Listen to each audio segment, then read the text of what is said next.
Ah, always forgets. Always forgets.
Oh, looks like it's going to work in.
That one works.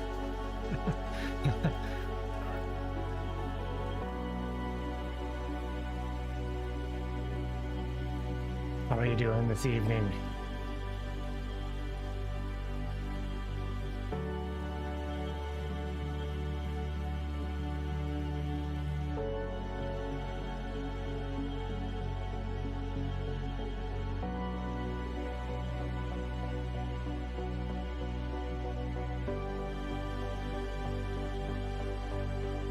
It's, well, it's just hard. Like, it's nice being in the proper class and being competitive, but I mean, it's a race. It's not easy. And, you know, it's 40 minutes of trying to sort of rest while the group attacks, and but the course was a good course for fatties, so. Well, it was really flat, and the uphill was very, I guess, very short and not really steep. Like, there was 100 meters of elevation, you know, per lap, which is decent.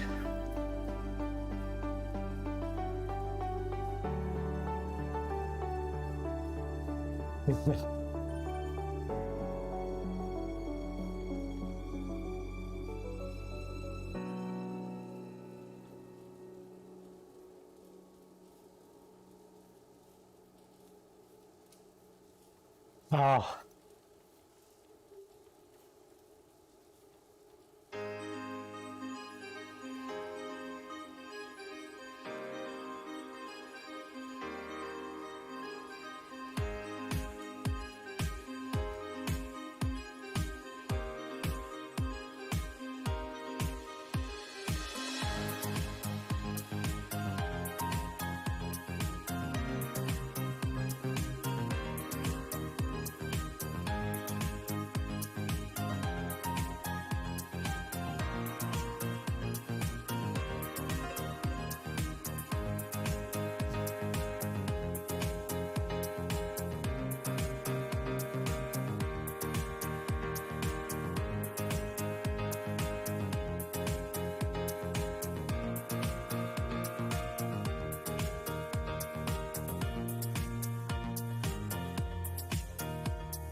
Hey Doc. Your workout this afternoon was crazy.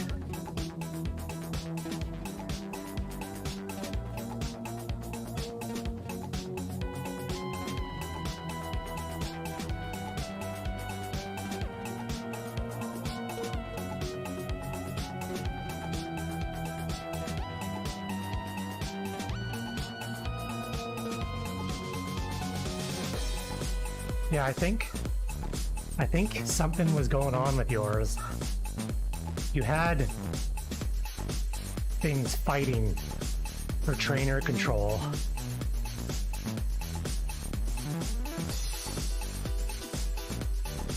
Yeah, just make sure when you go into Zwift that you turn trainer control like right off.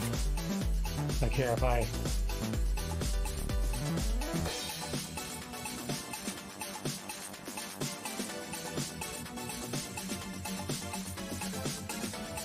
think if you go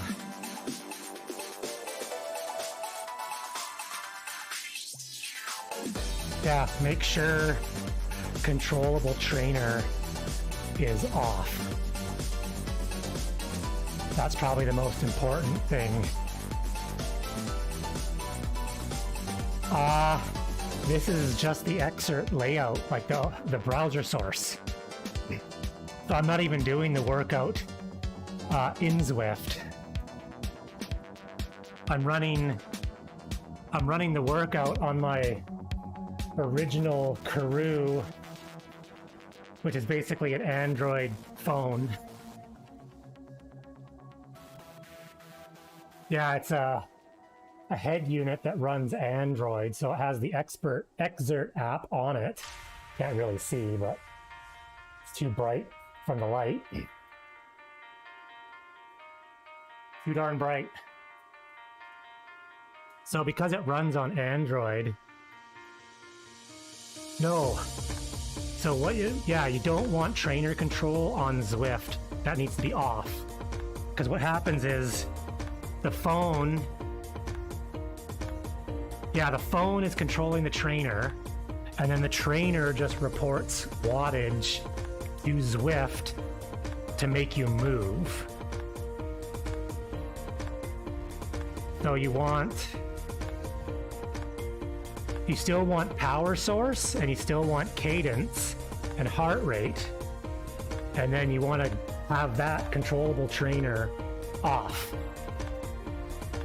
Because the phone is controlling your trainer, and then the trainer is just telling Zwift what power you're doing to make you move.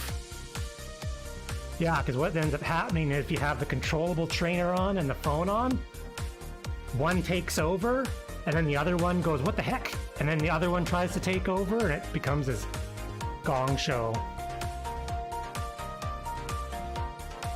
And then this is just the browser source. So you turn the heads-up display off, and you just run. Oh no, this is just recovery, like. I could probably be doing this while I'm talking. It's just recovery workout. I'm like in the red after the race yesterday.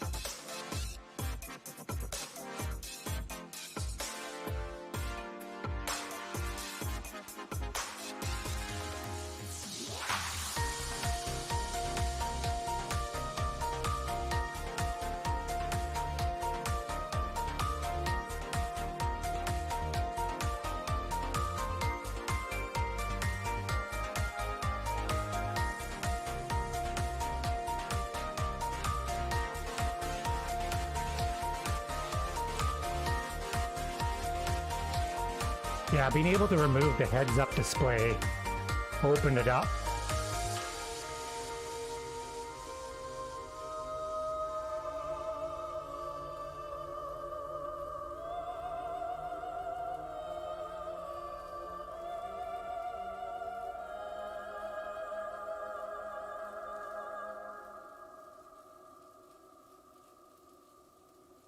Yeah, it definitely works. I mean, I don't do it super consistent, especially once the race season starts, but I mean, it does work.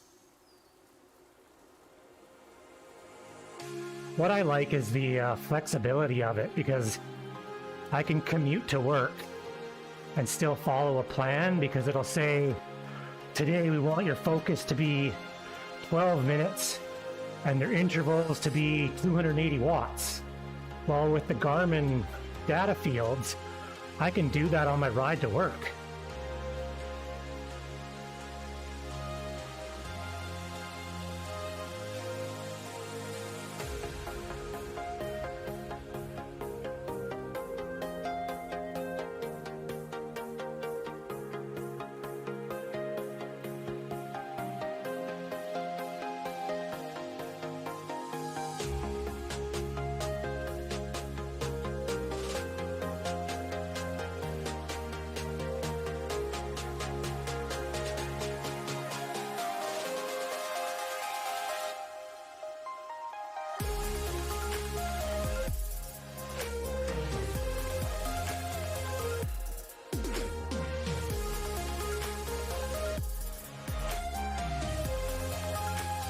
Yeah, the focus number, it's really helped a lot, because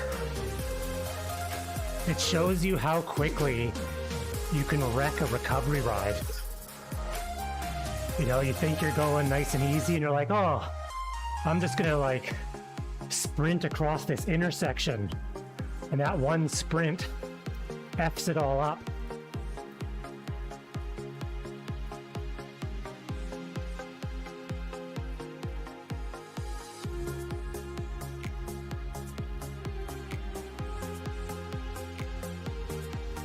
So, I mean, it helps with your peak, but it also really helps with your recovery of knowing you just need to recover some days. That's why I'll have rides where I won't go over 200 watts. They'll be like, no, this is what I'm doing. Because even if you're fully fatigued, you can still ride. It's just you need to ride really lightly.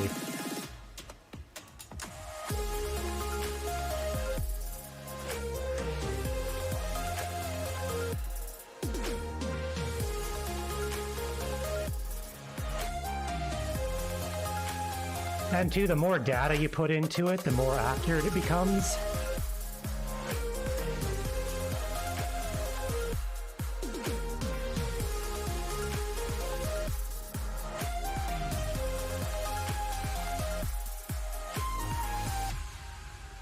Because overall, the philosophy behind it makes sense. I mean, no two riders are the same. No two riders are trying to accomplish the same thing. I mean, people can have the same FTP, but that doesn't mean that they're the same kind of rider at all. You know, I have a buddy, we have the same FTP. Over a 3-minute, 5-minute course, I'm way faster than he is. But over the course of an hour, he's way faster than me. But our FTP is the same. So should we really be doing the same workouts?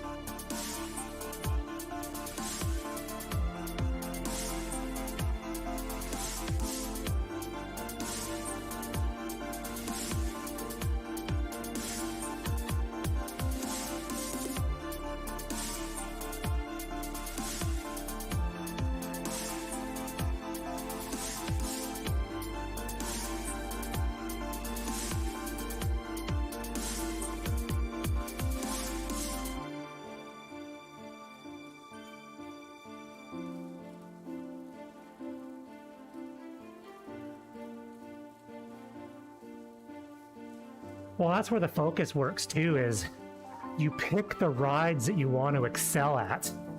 So if you really want to do awesome in ZRL races, you figure out what your focus is on ZRL races and you concentrate on that. If you want to do Alp to Zwift really fast, that's a totally different focus than ZRL. I mean, GC Specialist is kind of a general. Yeah, it's kind of funny because when we were doing in real life time trials, you know, a time trial is like 25 minutes, but it was, my focus was always around 10 minutes.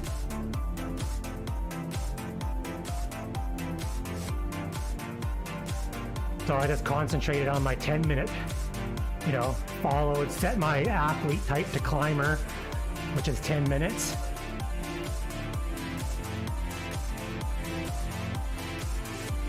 I mean, it's nice because it's not strict. I have a hard time with plans. I start plans all the time. I'm always like, oh, this is great. But some days I don't want to ride 4 days a week. And then I get down on myself because I'm like, oh, I missed a ride. Ooh, and then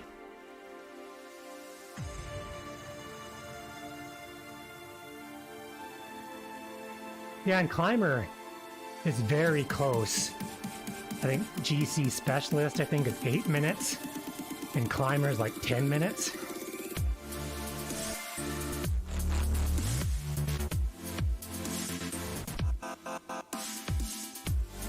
Of course, as much as, well, the problem with Zwift plans is it's too much too soon. Like, Zwift is all about the short-term gains. You know, let's do this 4-week plan, and you bust out intervals, hard ones, right away. And that's not what, you know, training is like a long-term thing. I know even Trainer Road, I know Xert. Like, if you actually set like a goal date, it's like a 120-day plan that builds you up towards that date.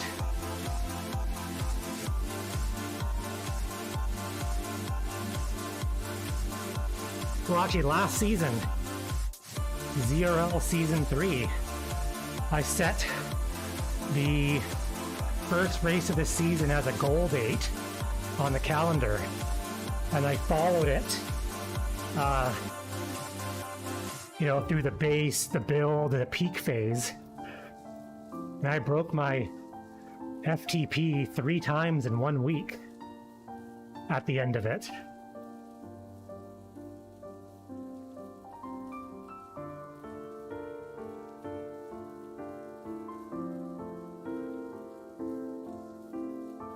What's really funny is Sufferfest and Trainer Road have started copying Xert.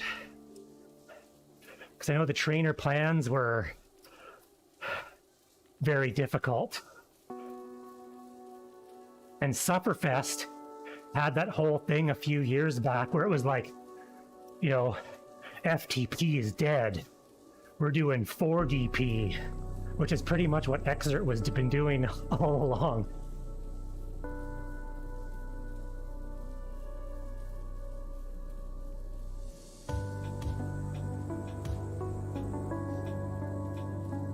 I'm waiting for Zwift to buy Xert.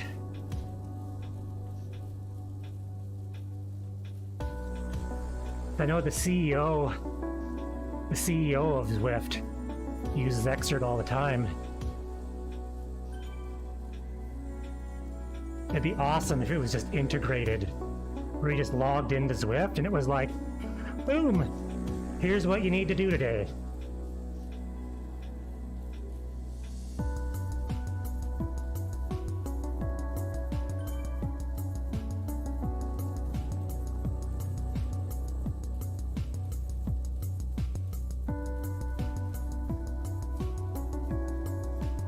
Well, I know Sufferfest had their whole 4DP thing, which standard for 4 different metrics. I know Xert is your HIE. Yeah, like if you actually look at the Swift CEO's rides on Strava, he has like the Xert like fields in it. Yeah, that'd be my dream. That'd be amazing.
Oh, starting to feel this recovery workout.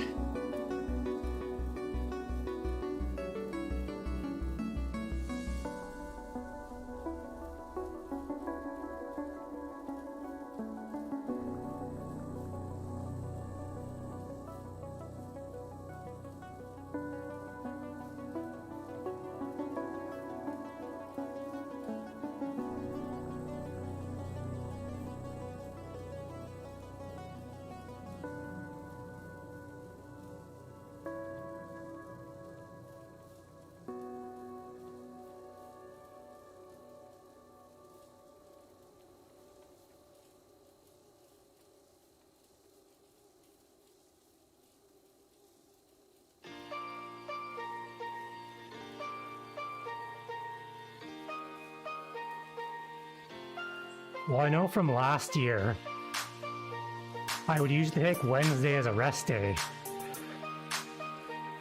And then my legs would feel like lead blocks on Thursday.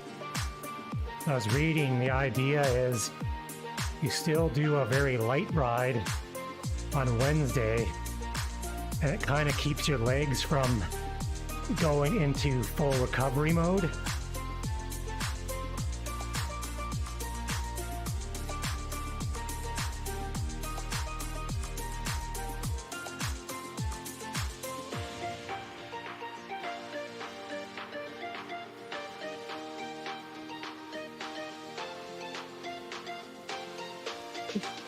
Power keeps like dropping out.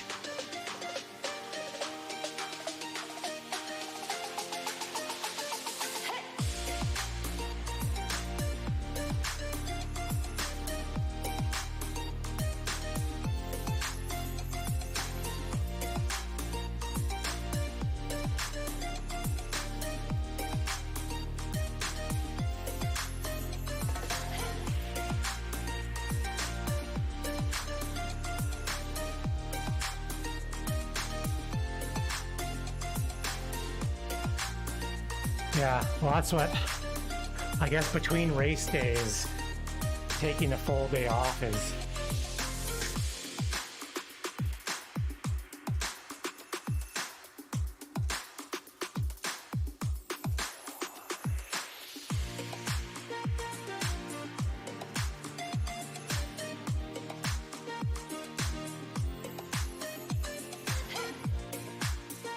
also it's trying to. There's a fine line between like recovered and being in the red, trying to balance that. And my fitness level is such that I go into the red pretty easy. I mean, if you're like a 4-star pro, Takes you a lot of riding to get into the red.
Honestly, that was the biggest thing that I learned, was the recovery thing.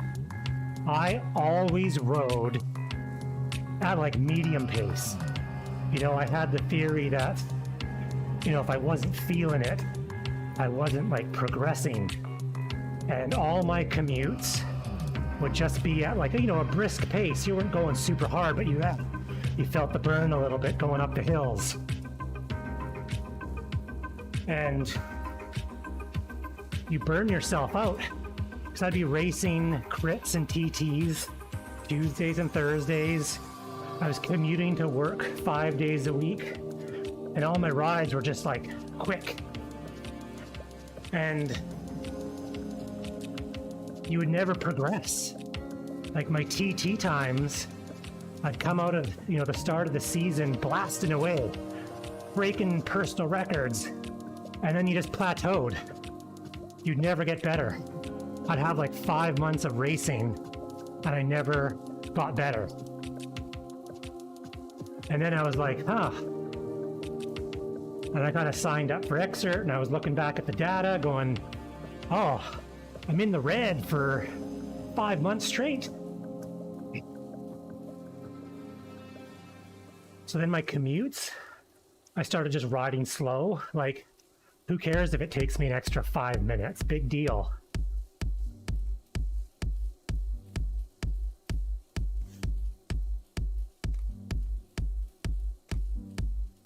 No, I think the problem is you'll get this idea that, you know, you need to be doing something all the time to get better at it.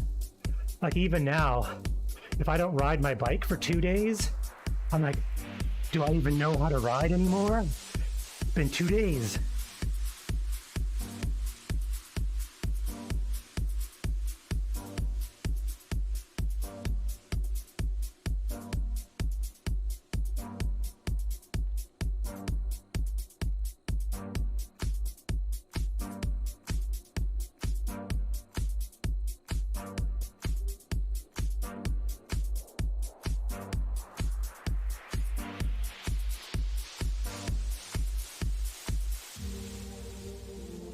Well, yeah, and it's actually what also clued in is in the summer, I'd go away camping for like a week. And my first TT back, I was like, oh man, I've been like sitting in a camp chair, drinking beer for a week. This is gonna be so tough. And then boom, 45 seconds off my personal best. And I thought, what the heck? How could that possibly be? Well, it's because you didn't ride your bike for a week and you came into the race and your legs were like 100% ready to go.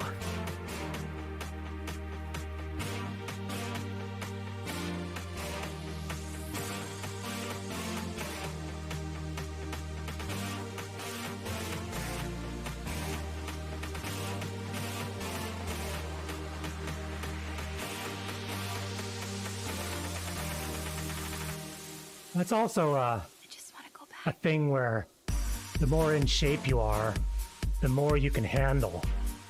And I'm not in shape enough to, I can handle, 7 hours a week.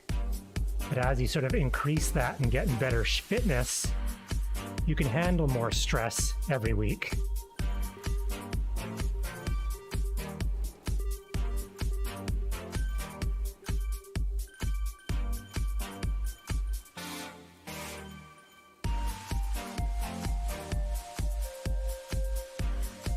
And it's also kind of a slow build. I think a lot of people want sort of instant gratification.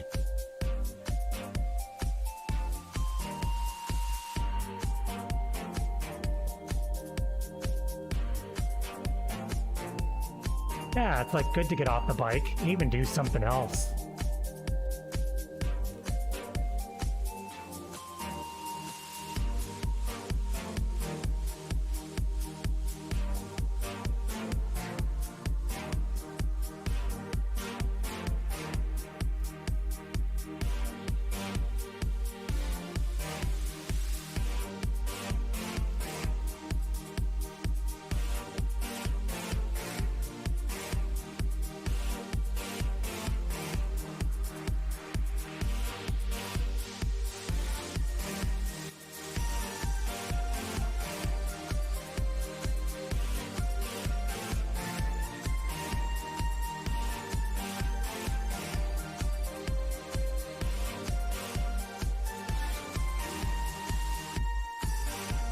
Well, it's tough. You do plateau. Like, for me, it's like a weight thing. I could ride, and I kind of know where my threshold power ceiling is. And the amount of work it takes to go above that is massive.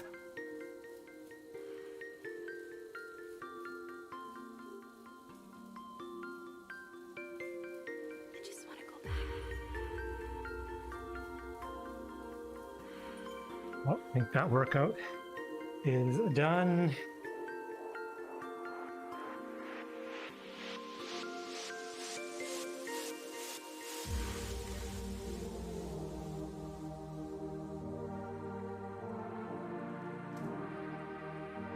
Turn that off.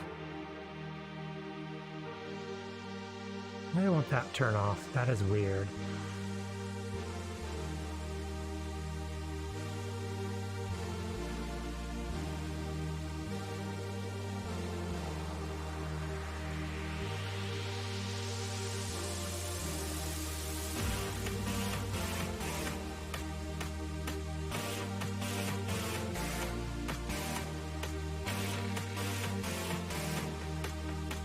Trying to get this to turn off by itself. I know I have that. There we go. So then you just turn it back to...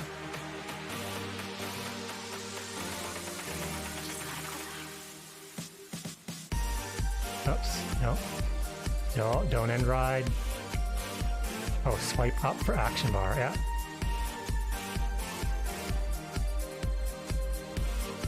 There.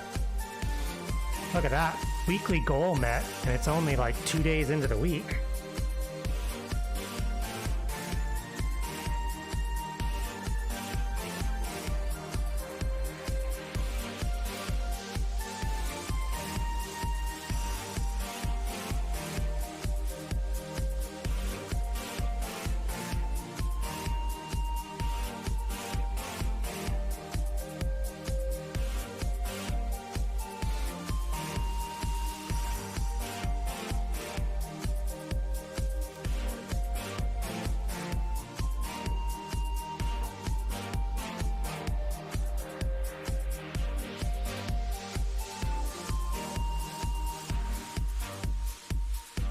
Probably take it to 30 kilometers and call it a night.